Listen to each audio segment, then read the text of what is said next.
De mes passages préférés dans le livre de Néhémie, c'est de voir comment Néhémie et Esdras ont géré un problème de façon complètement opposée.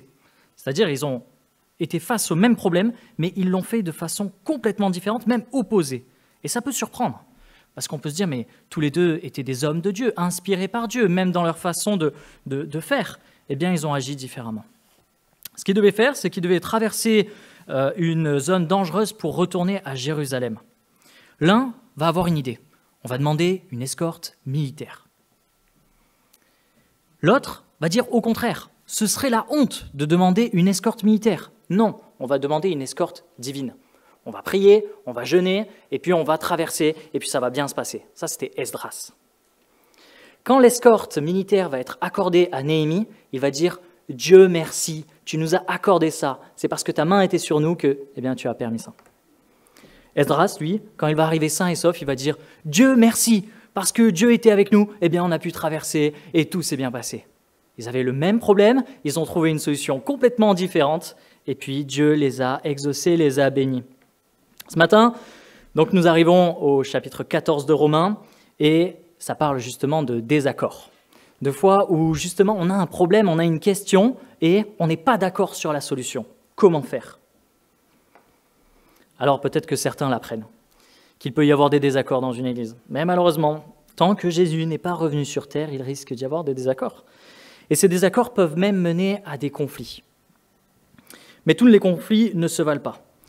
On pourrait dire que la Bible nous parle de 3 types de conflits qui désunissent le peuple de Dieu. J'en liste 3. Premier conflit, ça pourrait être un désaccord moral. C'est sur une question morale, comme sur un mensonge, une critique, l'adultère ou ce genre de choses, de péchés. À cause de ça, il y a une désunion qui se crée. Il peut y avoir des désaccords doctrinaux, des personnes qui pensent différemment sur les choses essentielles de la Bible, qui sont données clairement sur la Bible, et puis là, ça peut se séparer.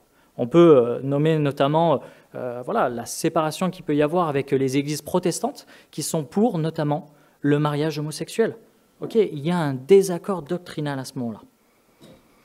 Et puis troisièmement, il pourrait y avoir un désaccord d'opinion. Et une opinion, c'est tout ce qui n'est pas clairement dit dans la parole, et les gens peuvent avoir une opinion différente l'un de l'autre. On peut notamment citer des désaccords d'opinion sur la musique dans le culte, les désaccords de durée de culte dans un culte. Est-ce qu'un chrétien peut boire du vin, etc., etc. Toutes ces questions d'opinion où la Bible n'y répond pas précisément. Et dans l'église de Rome, il y avait justement des désaccords d'opinion. Et c'est ce qu'on va voir. On va traiter les désaccords d'opinion. Nous allons voir ce matin que accueillir comme Christ, c'est vivre l'Église. Accueillir comme Christ, c'est vivre l'Église. Et je vous propose de prendre ce texte avec moi, Romains chapitre 14, à partir du verset 1, et on va lire tout le chapitre jusqu'au verset 23. Et je crois que le texte va être affiché, et je vais dire en version Semeur 2015. Romains 14, verset 1, et je commence à lire. « Accueillez celui qui est mal affermi dans la foi, sans contester sans cesse ses opinions. Ainsi, la foi de l'un le conduit à manger de tout. L'autre, qui est mal affermi dans la foi, ne mange que des légumes. Que celui qui mange de tout ne méprise pas celui qui ne fait pas comme lui. Et que celui qui ne mange pas de viande ne condamne pas celui qui en mange. Car Dieu lui a fait bon accueil. Qui es-tu, toi, pour juger le serviteur d'un autre, qu'il tienne bon ou qu'il tombe? C'est l'affaire de son maître. Mais il tiendra bon, car le Seigneur, son maître, a le pouvoir de le faire tenir. Pour celui-ci, tel jour a plus d'importance qu'un autre. Pour celui-là, ils sont tous égaux, à chacun d'avoir une pleine conviction en lui-même. Celui qui fait une distinction entre les jours, le fait pour le Seigneur. Celui qui mange de tout, le fait aussi pour le Seigneur, puisqu'il remercie Dieu pour sa nourriture. Et celui qui s'abstient de certains aliments, le fait encore pour le Seigneur, car lui aussi remercie Dieu. Aucun de nous ne vit pour lui-même et aucun ne meurt pour lui-même. Si nous vivons, nous vivons pour le Seigneur, et si nous mourons, nous mourons pour le Seigneur. Ainsi que nous vivions ou que nous mourions, nous appartenons au Seigneur. En effet, Christ est mort, et il est revenu à la vie pour être le Seigneur des morts et des vivants. Et toi, pourquoi condamnes-tu ton frère ? Ou toi, pourquoi méprises-tu ton frère? Ne devons-nous pas tous comparaître devant le tribunal de Dieu?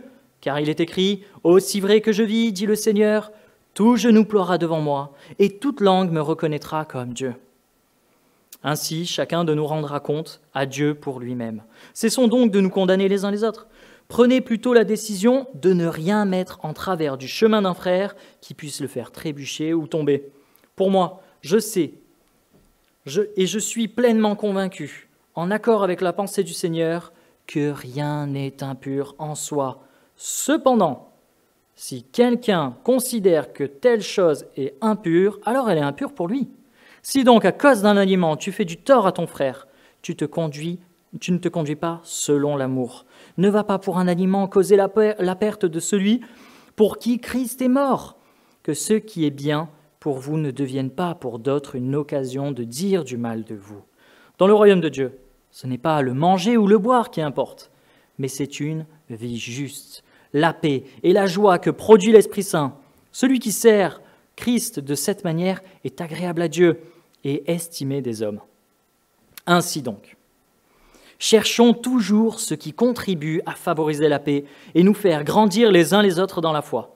Ne va pas pour un aliment détruire l'œuvre de Dieu. Tout est pur, c'est vrai, mais il est mal de manger tel aliment si cela risque de causer la chute d'un frère.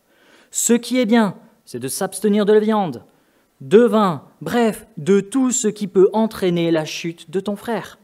Garde devant Dieu cette foi que tu as. Heureux celui qui ne se condamne pas lui-même par ce qu'il approuve. Mais celui qui mange, tout en ayant des doutes à ce sujet, est déjà condamné. Car son attitude ne découle pas de la foi. Or, tout ce qui ne découle pas de la foi est péché. Voici la parole de Dieu. Alors, j'ai trouvé 5 éléments qui nous permettent de vivre l'unité dans l'Église malgré les désaccords d'opinion qu'il peut y avoir.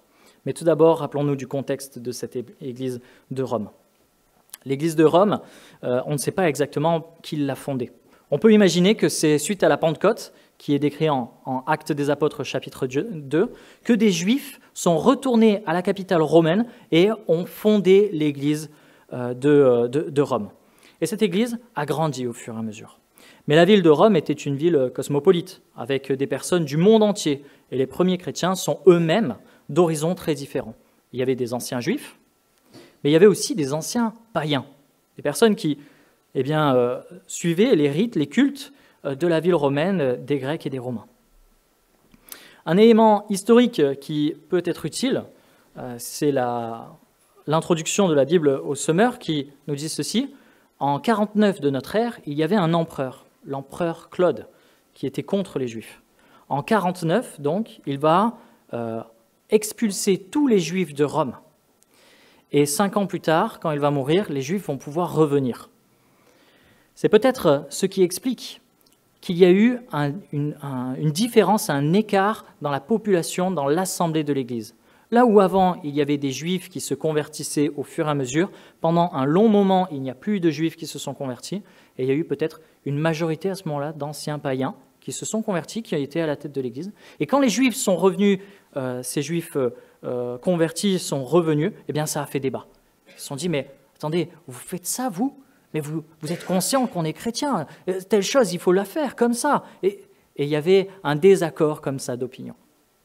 Paul nous cite 2 désaccords d'opinion. Mais avant ça, il nous dit qui était le fort et qui était le faible.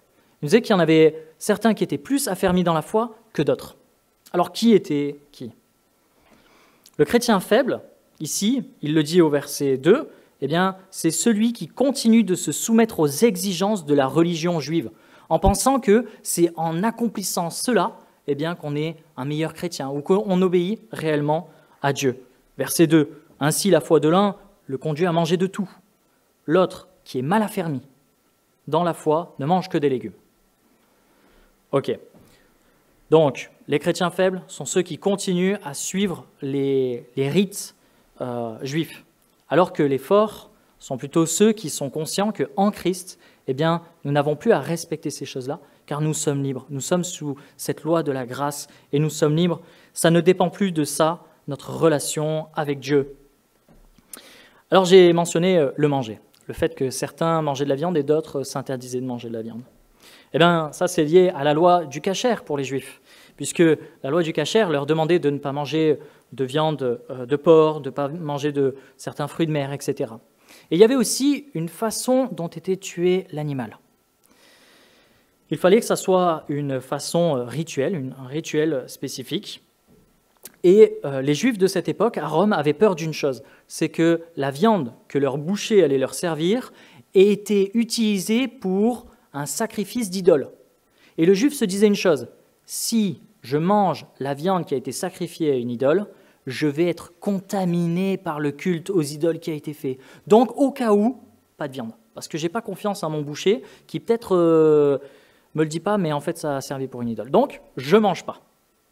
Alors que d'autres vont dire, non, mais les viandes ne peuvent pas être contaminées par les démons. Et il y avait cette distinction qui se faisait, il y avait ce débat qui se faisait. Un autre débat qui était là, c'était sur les jours.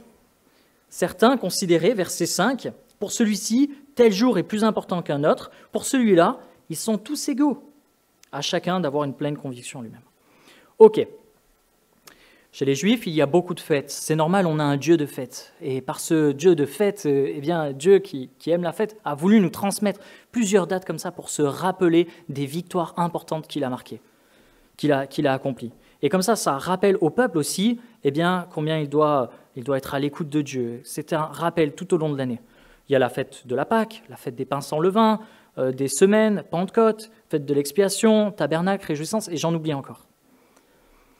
Certains de ces Juifs devaient certainement se dire « mais il faut continuer à respecter ces fêtes. Elles sont bonnes, ces fêtes. » Imaginez dans l'assemblée une personne qui a une prestance, etc., d'un certain âge, qui vient et qui dit à un des responsables « mais là, c'est la semaine des tabernacles, c'est la semaine des huttes, donc il faut planter la tente et puis rester sous la tente pendant une semaine, parce que c'est comme ça qu'on va apprendre des choses pour Dieu. » Et le responsable d'église, il est un peu gêné, il dit « mais en fait, oui, tu peux le faire, mais sache que ça n'apportera ni plus ni moins. » Parce que Dieu a déjà tout accompli. Il pouvait y avoir ce débat. Le jour de culte aussi était différent. Les Juifs pratiquent leur culte le samedi. Le sabbat, c'est le samedi. Alors que nous, chrétiens, on le fait le dimanche. D'ailleurs, est-ce que vous savez pourquoi est-ce qu'on le fait le dimanche, nous ? Premier jour de la semaine ? C'est ça. Premier jour de la semaine, donc ça veut dire que Jésus est ressuscité le premier jour de la semaine, c'était donc dimanche. C'est pour ça que nous, chrétiens, on fait le culte le dimanche. Pour ceux qui ne le savaient pas, sachez que, voyez, on est impacté par notre culture. On se dit, oui, on fait le dimanche parce que c'est le dimanche. Et on fait comme ça certaines choses habituellement. Mais est-ce que Dieu serait plus présent si on faisait le culte ? Est-ce que Dieu serait moins présent, si on faisait le culte le samedi ? Non, parce qu'il n'y a pas d'importance de jour. L'important, c'est de venir célébrer Dieu. Les chrétiens forts avaient compris ça, qu'il n'y avait pas besoin de faire plus parce que Christ avait déjà tout accompli. Sauf qu'eux pratiquaient leur culte avec cette pleine conscience. Ils pratiquaient ce culte et puis ils ne se souciaient pas trop de ceux qui pensaient différemment. Et les chrétiens faibles, à côté de ça, ils étaient tourmentés. Ils se sont dit « mais t'imagines, le responsable d'église, il a mangé une viande sacrifiée aux idoles, ça ne va pas du tout !» L'autre, il disait, mais t'imagines, il n'était pas là hier pour la fête des huttes, c'est quand même fou. Est-ce qu'il est vraiment converti ? Il se posait ces questions. Alors, comment faire cohabiter ces différences dans une église ? Eh bien, comme je vous ai dit, je vois 5 éléments dans ce texte. Premier élément, c'est au verset 3, accueillir comme Christ a accueilli. Nous devons accueillir avec cette même pensée que c'est Christ lui-même qui nous a accueillis. Verset 3. Que celui qui mange de tout ne méprise pas celui qui ne fait pas comme lui, et que celui qui ne mange pas de viande ne condamne pas celui qui en mange, car Dieu lui a fait bon accueil. Okay, première chose, il faut se rappeler que c'est Christ qui nous a accueillis. Et puis rappelons-nous de nos premières années de vie chrétienne. Il y avait plein de choses que l'on ne faisait pas forcément bien, on n'était pas forcément au courant, et pourtant, Jésus a décidé de mourir sur la croix pour nos péchés. Dieu a pris conscience, Dieu avait conscience que nous étions en chemin, en progression, et il nous a malgré tout accueillis Pourquoi? Parce qu'on ne vient pas à Christ en étant parfait. Non, c'est d'abord on vient à Christ avec tous nos défauts, toute notre imperfection, tous nos péchés, et Christ nous purifie. Et Christ nous fait progresser vers lui. C'est cette marche de la sanctification. Christ nous a accueillis, nous devons nous aussi accueillir comme Christ. Alors on pourrait se poser la question, mais comment est-ce qu'on fait avec cette histoire de nourriture, etc. Est-ce qu'il ne faudrait pas quand même un peu les enseigner, ces personnes? On va y venir juste après. Mais pour répondre juste à la question des animaux et puis des jours, ceux qui s'en inquiètent, en tout cas principalement des jours, ceux qui s'en inquiètent, eh bien sachez qu'avec la nouvelle alliance, eh bien Christ a renversé l'alliance mosaïque. C'est-à-dire qu'il est allé au-dessus. Ça ne veut pas dire que la loi de Dieu donnée à Moïse était mauvaise ou qu'elle était erronée, mais c'est plutôt qu'avec Jésus, nous sommes dans une nouvelle ère. Et dans cette nouvelle ère, eh bien, ces lois ne définissent plus notre relation avec Dieu. Maintenant, il y a 3 choses qui définissent notre relation avec Dieu. La foi en Jésus, l'amour de Dieu et puis l'amour de notre prochain. Est-ce qu'on arrive à aimer notre prochain? Ok, 3 éléments qui disent qu'on n'a plus besoin de suivre ce rite pour les viandes. Premièrement, c'est Jésus qui le dit. Il n'y a rien d'impur. Matthieu chapitre 15, verset 18. Mais ce qui sort de la bouche vient du cœur et c'est cela qui rend l'homme impur. Car c'est du cœur que proviennent les mauvaises pensées, les meurtres, les adultères, l'immoralité, le vol, les faux témoignages, les blasphèmes. Voilà ce qui rend l'homme impur. Mais manger sans s'être lavé les mains ne rend pas l'homme impur. Oui, parce qu'il y avait aussi cette croyance que si on ne se lavait pas bien les mains, on allait avoir comme un démon qui allait nous démoniser, qui allait nous salir. Et Jésus dit non, ce n'est pas vrai. Deuxième raison pour laquelle ce n'est plus nécessaire de suivre ce rite de pur-impur, eh bien c'est Pierre. Dans Actes des Apôtres au chapitre 10, eh bien Dieu va lui dire « Lève-toi, tue et mange ». Et puis il va refuser dans un premier temps et Dieu va lui dire « Ce que Dieu déclare pur, ne le considère pas comme impur ». Ok, troisième raison, c'est Paul qui doit déjà débattre de cette question avec les Corinthiens et voici ce qu'il dit. Que chacun de vous, au lieu de songer seulement à lui-même, recherche aussi l'intérêt des autres. Vous pouvez manger de tout ce qui se vend au marché sans vous poser des questions, par scrupule de conscience, sur l'origine de ces aliments, car la terre et ses richesses appartiennent au Seigneur. Si ça appartient au Seigneur, eh bien nous pouvons être à l'aise sur ces aliments. Donc, voici ce premier point, accueillir comme Christ nous a accueillis. Deuxième point, ne pas juger le serviteur de Dieu. Versets 3 et verset 4. Je relis le verset 3 du coup. Que celui qui mange de tout ne condamne pas celui qui en mange. Ne condamne pas celui qui en que celui qui mange de tout ne méprise pas, celui qui ne mange pas comme lui. Et que celui qui ne mange pas de viande ne condamne pas celui qui en mange, car Dieu lui a fait bon accueil. Qui es-tu, toi, pour juger le serviteur d'un autre? Qu'il tienne bon ou qu'il tombe, c'est l'affaire de son maître, mais il tiendra bon, car le Seigneur, son maître, a le pouvoir de le faire tenir. Déjà, première chose à noter, c'est que tout le monde est au même niveau. Celui qui mange, eh bien, il ne doit pas critiquer celui qui ne mange pas. Et celui qui ne mange pas ne doit pas critiquer celui qui mange. Donc tout le monde, à ce moment-là, est au même niveau. Il ne doit pas y avoir de jugement entre nous. Deuxièmement, il cite le fait qu'on ne doit pas juger un autre parce que ce n'est pas notre serviteur, c'est le serviteur de Dieu. Le frère ou la sœur qui est à ta droite ou à ta gauche, eh bien, n'est pas ton serviteur, c'est le serviteur de Dieu. On ne peut pas juger eh bien, notre frère ou notre sœur parce que, eh bien, entre guillemets, il appartient, il est au service de Dieu et pas de nous. Vous savez, quand un employeur, on critique ses employés, gentiment, on peut lui dire « écoute, merci pour tes remarques ». Si on insiste, on peut lui dire « écoute, te soucie pas, c'est mon employé, j'en prends la responsabilité ». À un moment, eh bien, on fait comprendre que eh bien, c'est à la responsabilité de l'employeur, cet employé. Mais parfois, on dit quelque chose de subtil. On dit « moi, je n'ai pas jugé, j'ai discerné ». Alors, c'est quoi la différence entre juger et discerner ? Parce que des fois, c'est discerner, ça fait plus joli, et du coup, on critique, mais en fait on a jugé et pas discerné. Alors, quelle est la différence entre les deux? On en a parlé à la réunion de prière jeudi dernier. Juger, ce serait donner une opinion sur quelqu'un ou sur quelque chose avec la volonté, la suggestion de condamner ou de critiquer. C'est négatif. Discerner, par contre, c'est chercher à comprendre ou saisir une information. L'objectif est toujours positif et ça demande de la sagesse, de la clarté et de la compréhension. Ok, alors est-ce que je discerne ou est-ce que je juge ? Quelle est mon intention derrière ? Est-ce que vraiment je vois le positif de la personne derrière ? Est-ce que j'essaye de l'élever ou pas ?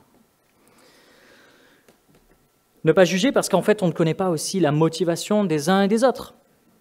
Regardez verset 5.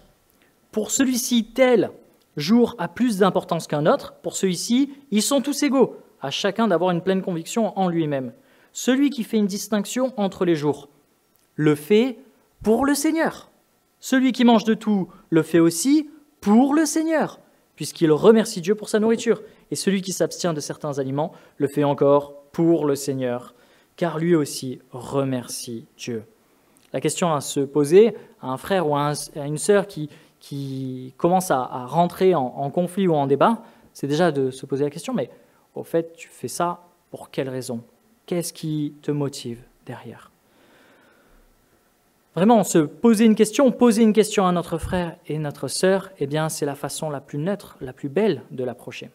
J'ai entendu cette semaine, c'est pas du tout dans cette église, rassurez-vous, j'ai entendu dans cette semaine que un jeune couple qui n'a pas d'enfant après quelques années de mariage, on le mettait sous discipline. On leur disait, il faut faire des enfants. On leur disait ça. Mais c'est terrible de demander ça à un couple qui ne peut pas en avoir d'enfants. Donc, encore faut-il, la première question, c'est de dire, mais qu'est-ce qui vous motive ? Et puis peut-être que certains le font pour le Seigneur, avoir des enfants pour le Seigneur. Et d'autres disent, non, nous on refuse d'avoir des enfants pour le Seigneur. Et d'autres ne peuvent pas, et du coup il faut les soutenir. Poser une question, c'est aussi faire l'œuvre de Christ. Jésus, quand il voyait un malade, il lui posait la question. Je pense notamment à Jean 5, qui était dans notre parcours de lecture de la Bible dernièrement. Jean 5, verset 5. Là se trouvait un homme infirme depuis 38 ans, c'est à côté du bassin de Bethesda. Jésus le vit couché et sachant qu'il était malade depuis longtemps, il lui dit « Veux-tu être guéri ?» L'homme est là depuis 38 ans. Il en a certainement marre d'être malade. Mais Jésus lui pose la question quand même « Tu veux être guéri ?»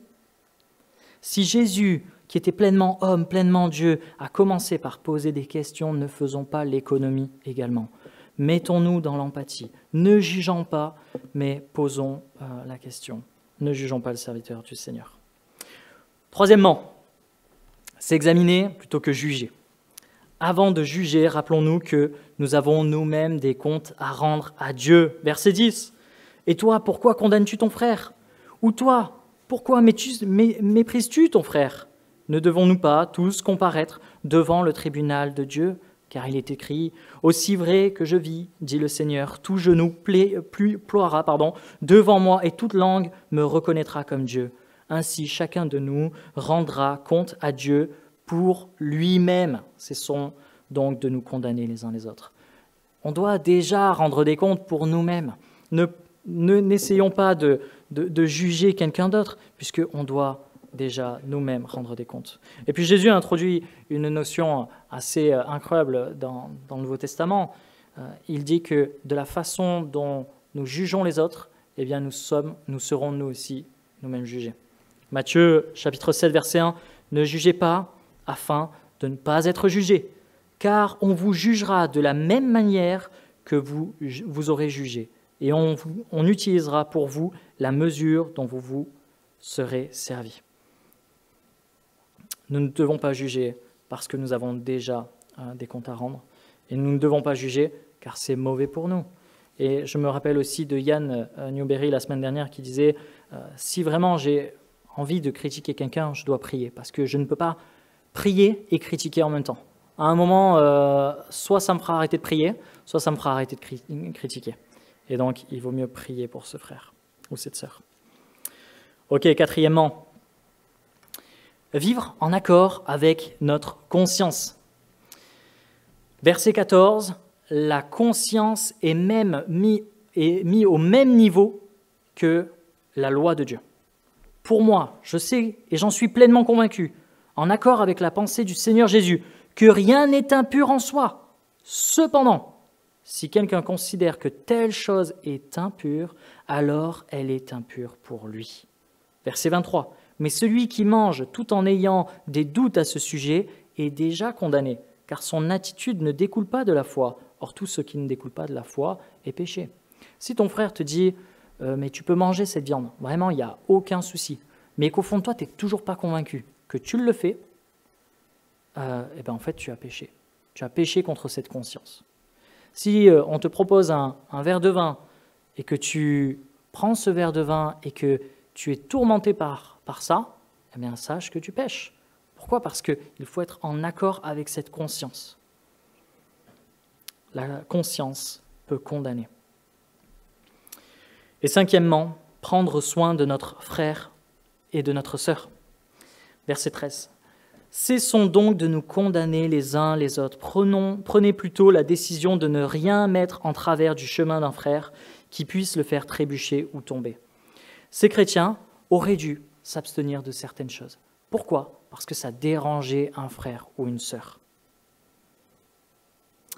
Alors prenons quelques exemples d'éléments comme ça qui sont des opinions et qui ne font pas l'unanimité. Boire du vin, par exemple.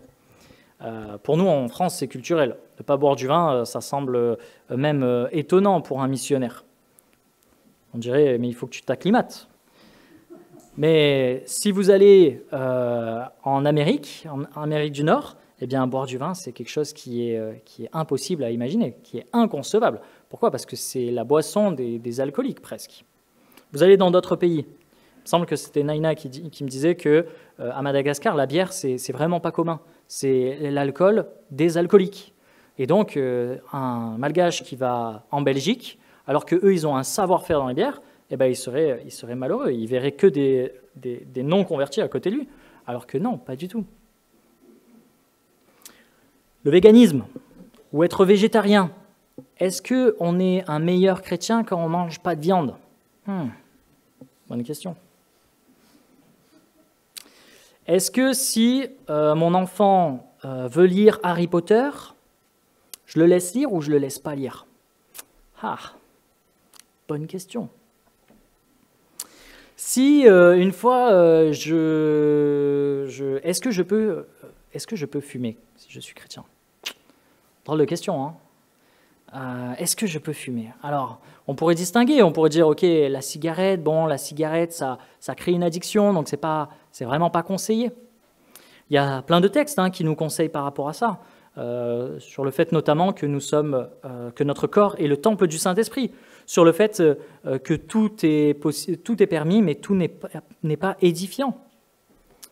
Eh ben, moi, je dirais à une personne, la cigarette, non, ne le fais pas parce que ça va t'attirer vers une addiction. Mais le cigare ou la pipe. Vous savez, moi, j'ai des amis qui étaient au Canada et ils ont sorti un cigare et puis ils ont bu un verre de whisky. Et quand j'ai reçu la photo, moi, je me suis réjoui pour mes amis parce que je me suis dit, mais ils vont passer un bon moment entre frères, ils vont pouvoir discuter, ça va être un chouette moment, etc. Mais je voyais en dessous de la photo, ne publie surtout pas cette image parce que nos donateurs ne comprendraient pas pourquoi est-ce qu'on fait ça. Ok, alors c'était pas Sandrine, c'était au Canada, mais c'était pas Sandrine, je préfère le préciser pour ceux qui commencent à faire des connexions. Donc vous voyez, une chose aussi qui pourrait choquer certains, au plus haut point, alors que c'est une liberté en Christ. Certaines fonctions pourraient déplaire. Je pense notamment au fait d'être militaire pour certaines familles d'église qui sont absolument pacifiques, je pense notamment aux Ménonites. Avoir un chrétien qui est militaire, ce n'est pas possible. Alors que, est-ce que c'est dit dans la parole ? Non. Le tatouage, pareil, sujet... Dans l'Ancien Testament, il était interdit le tatouage parce que c'était en lien avec des pratiques païennes. Sauf que Christ nous en a pas reparlé. Du coup, ce n'est pas vraiment reconduit dans le Nouveau Testament. Alors, qu'est-ce que peut faire un chrétien ? Est-ce qu'il peut se faire tatouer ou pas ? Moi, j'ai envie de dire oui, il peut. C'est cette fameuse liberté en Christ. Mais pourquoi est-ce qu'il le ferait ? Posons-nous la question. Là encore, on peut se dire oui, mais son corps est le temple du Saint-Esprit. Donc, est-ce qu'il doit le faire ? Vous savez, personnellement, avant d'être chrétien, moi, je voulais me faire un tatouage d'une insigne de l'armée ou je ne sais. Et je sais que maintenant, en tant que chrétien, je pourrais dire, bah oui, c'est ma liberté en Christ, je peux me faire tatouer. Mais je pense que je ne me ferai jamais tatouer. Vous savez pourquoi? C'est parce que je sais que ça choquerait certains chrétiens. Il y a certains chrétiens qui diraient, mais non, on ne peut pas être chrétien et en même temps avoir un tatouage. Donc, par souci de mon frère ou de ma sœur, par souci qu'ils ne comprennent pas, je ne vais jamais me faire tatouer. Parce que ma liberté, je préfère y renoncer plutôt que de condamner dans la conscience mon frère. Vous voyez toutes ces choses. Je ne donne pas forcément de réponse. On pourrait en discuter au 1 à 1 si vous voulez, il n'y a aucun souci. Pour moi, tout ce qui est dit ici, c'est une liberté en Christ que nous avons. Mais si je sais que ça trouble mon frère, ce point de vue trouble mon frère, eh bien, il faut que je le garde pour moi. Pourquoi? Parce que cette liberté ne doit pas emprisonner, ne doit pas condamner mon frère ou ma sœur. Verset 19 à verset 22 donne cet élément de compréhension. Ainsi donc, cherchons toujours ce qui contribue à favoriser la paix et à nous faire grandir les uns les autres dans la foi. Ne va pas pour un aliment, ne va pas pour un cigare, ne va pas pour un tatouage, ne va pas pour un vin. Pardon, je suis allé trop loin. Détruire l'œuvre de Dieu. Tout est pur, c'est vrai, mais il est mal de manger tel aliment si tel risque de causer la chute d'un frère. Ce qui est bien, c'est de s'abstenir de viande, de vin, bref, de tout ce qui peut entraîner la chute de ton frère. Garde devant Dieu cette foi que tu as. Cette foi que tu la gardes devant Dieu. Si toi tu as cette conviction, mais que ton frère, ça choque cette conviction, garde-la devant Dieu. Garde-la pour toi devant Dieu. Heureux celui qui ne se condamne pas pour lui-même, par ce qu'il approuve. Ma connaissance, mon affermissement ne doit pas être au détriment de mon frère. Alors, qu'est-ce que ça veut dire accueillir comme Christ? Eh bien, c'est vivre l'Église. Qu'est-ce que ça veut dire? Eh bien, ça veut dire que c'est vivre en ayant conscience que Jésus a vécu de la même façon. Jésus a refusé la divinité qu'il avait auprès de son Père et il est venu se faire homme. Jésus n'a pas jugé alors que c'est lui le juge ultime qui peut. Jésus avait conscience que certaines choses pouvaient heurter son frère ou sa sœur. Et c'est pour ça qu'il a avancé progressivement, dans un amour, dans une compréhension que nous, chrétiens, nous devons aussi avoir. Alors pour conclure, je vais appeler Mag, si tu veux venir au piano déjà. Alors pour conclure, je rappellerai les 5 éléments pour vivre cette communion, cette unité dans l'Église. Premièrement, accueillir comme Christ nous a accueillis. Deuxièmement, ne pas juger le serviteur de Dieu. Troisièmement, s'examiner plutôt que de juger. Quatrièmement, vivre en accord avec sa conscience. Et cinquièmement, prendre soin de notre frère ou de notre sœur. Un théologien allemand du nom de Meldenius avait écrit dans les doctrines principales, unité. Dans les doctrines secondaires, liberté. Mais en toute chose, charité. Ce n'est pas toujours évident d'être d'accord sur tout, mais ce n'est pas le plus important d'être d'accord sur tout. Non, ce qui est important, c'est d'être en accord sur l'essentiel. L'essentiel, c'est toutes ces choses que nous avons mis dans notre confession de foi, sur le fait que Dieu est trinitaire, sur le fait que Jésus est le Fils de Dieu, le fait que c'est par lui que nous sommes sauvés. Ma prière pour notre Église, c'est que nous puissions vivre cette unité, malgré peut-être nos différences, que l'on puisse le faire avec amour et dans l'accueil de chacun. Ouais, je prie que l'on se décentre de nous pour que l'on pense au peuple de Dieu. Et c'est de cette façon que nous travaillerons à la paix et que nous honorerons notre Dieu. Alors je propose quelques instants pour que chacun puisse se placer devant Dieu avec ce désir de vivre l'unité, et puis je prierai.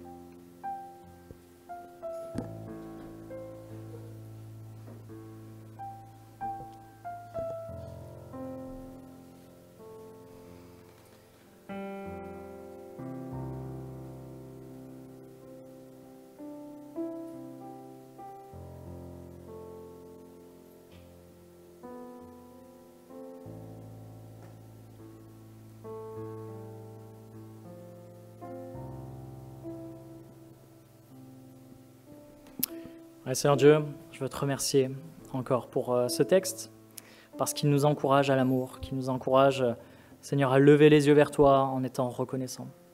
Seigneur, je te prie pour notre Église, je te prie pour chacun d'entre nous, que l'on ait ce désir de vivre l'unité, que l'on ait ce désir de te placer à la première place, que tous nos sujets, toutes ces choses qui pourraient nous concerner, eh bien, ne nous concernent plus premièrement, mais que l'on pense d'abord à ton peuple, qu'on pense d'abord à ton Église.